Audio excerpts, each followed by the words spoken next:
Fala pessoal, tava aqui dando uma limpada, vamos mudar aqui segmento na nossa aula. Queria comentar uma coisa que foi que o aluno tinha sinalizado para mim, que parece que foi discutido em alguns GTs, que é o quê?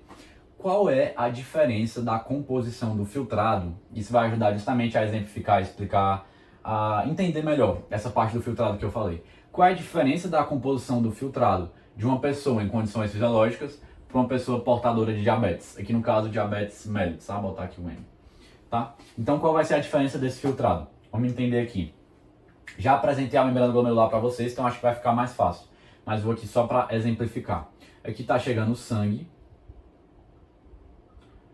O sangue tem uma certa composição de glicose. A quantidade de glicose no sangue é o que a gente chama de glicemia. Vou aproveitar e ensinar para vocês uma coisa que vai ajudar mais na frente quando vocês estiverem vendo outras coisas, na própria faculdade. Esse sufixo emia, ele se refere à quantidade de uma determinada substância no sangue, tá bom? Então vamos pensar o seguinte, glicemia é a quantidade de glicose no sangue. Se eu estiver falando calcemia, esse termo, por exemplo, é a quantidade de cálcio no sangue. Se eu estou falando de calemia, é a quantidade de cálcio, esse prefixo aqui seria de potássio no sangue. Se eu estou falando de, pegar aqui outro exemplo, de natremia, a quantidade de sódio no sangue, e por aí vai, né? O que eu quero só deixar claro é que esse sufixo emia é a quantidade de determinada substância no sangue. Então aqui a gente está falando de glicemia, porque a gente está falando de diabetes, nesse contexto eu quero abordar mais a questão da glicose, tá bom?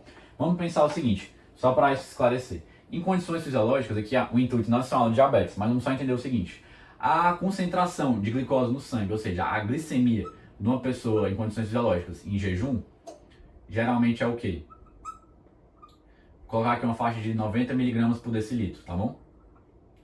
E a quantidade de glicose no sangue da pessoa, ou seja, a glicemia da pessoa com diabetes, digamos que descontrolada, com sintomas e tudo, depois vamos estudar melhor, seria, não em jejum necessariamente, de maneira geral assim, digamos que está descompensada, seria 300.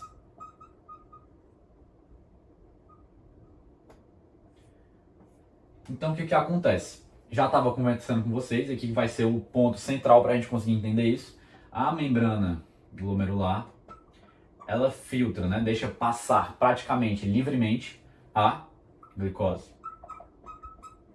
Então, se eu estou aumentando a quantidade de glicose no sangue, se a glicemia está aumentando no caso da diabetes, a quantidade de glicose que estará sendo filtrada será maior também. Então a composição aqui, pintando de preto agora, do filtrado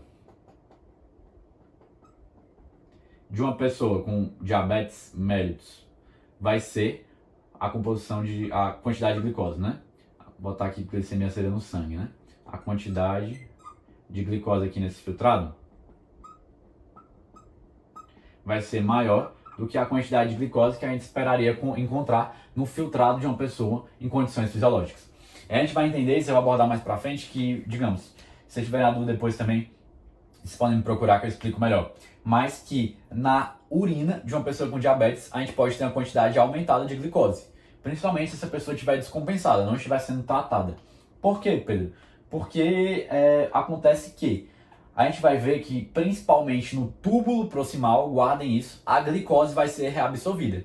Vai ser reabsorvida 100% da glicose ali no túbulo proximal, ou seja, quase que a totalidade da glicose vai ser reabsorvida no túbulo proximal. Então acontece que, se eu estiver filtrando, se estiver ali passando, sofrendo filtração, muita glicose do sangue para o espaço de Bowman e consequentemente para os túbulos, uma quantidade dessa glicose pode acabar não sendo reabsorvida no túbulo proximal como ela deveria ser em condições fisiológicas. Então o que vai acontecer? Vai sair um pouquinho de glicose na própria urina. Então de maneira geral é isso que eu queria conversar com vocês aqui.